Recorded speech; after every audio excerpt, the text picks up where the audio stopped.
அன்புக்குரியவர்களே, ஆண்டவர் இயேசுவின் இனிய திருப்பெயரில் உங்களை அன்போடு வாழ்த்துகின்றேன். இயேசுவின் ஆளுமை என்னும் தொடரில் இயேசுவின் அறிவாற்றலின் பல கூறுகளை உங்களோடு பகிர்ந்து கொண்டு வருகின்றேன்.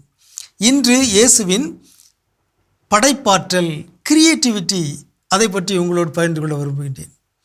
ஒருவர் அறிவாற்றல் மிக்கவராக இருக்கிறார் என்பதற்கான அடையாளங்களில் ஒன்று அவரது படைப்பாற்றல்.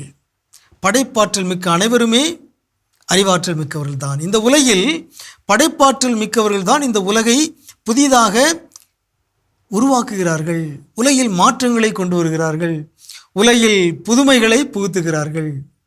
படைப்பாற்றல் என்பது கடவுளுடைய பண்பு. கடவுள் தான் இந்த உலகை படைத்தார். இந்த உலகை ஒவ்வொரு நாளும் புதிதாக படைத்து கொண்டே இருக்கின்றார்.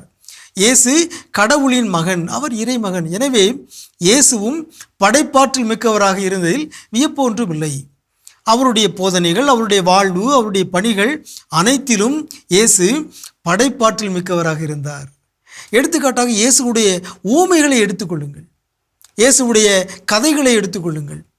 படைப்பாற்றல் மிக்கவையாக அவை இருந்தன. படைப்பாற்றல் மிக்க ஒரு மனிதரால் தான் கதைகளை, புதுமையான ஊமைகளை உருவாக்க முடியும். இயேசுடைய எல்லா ஊமைகளும், சிறப்பாக லூக்கா நற்செய்தி 15ஆம் அதிகாரத்தில் வருகின்ற ஊதாரி மைந்தன் ஊமை, சில சமயத்தில் இந்த உலக வரலாறு, உலக இலக்கியம் இவற்றையெல்லாம் தொகுத்து டாப் 10, டாப் 100 என்று ஒரு பட்டியலை உருவாக்குகிறார்கள். அதில் இந்த இயேசுவின் ஊதாரி மைந்தன் ஊமை உலகின் டாப் 10 கதைகளில் ஒன்று என்று பட்டியலிடப்பட்டிருக்கிறது. எவ்வளோ பெரிய வியப்பு பாருங்கள். ஆகவே இயேசு ஒரு படைப்பாற்றல் மிக்கவராக, ஒரு கதாசிரியராக இந்த உலகால் அடையாளம் காணப்பட்டிருக்கிறார். அவருடைய உவமைகள், அவருடைய கதைகள் படைப்பாற்றல் மிக்கவையாக, புதுமைத்தன்மை நிறைந்தவையாக, கேட்போருடைய ஆர்வத்தை ஈர்ப்பதாக அமைந்திருந்தன.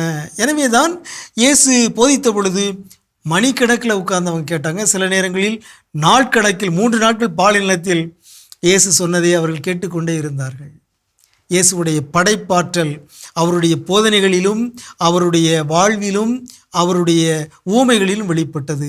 அத்தகைய இயேசுவை போற்றுவோமாக.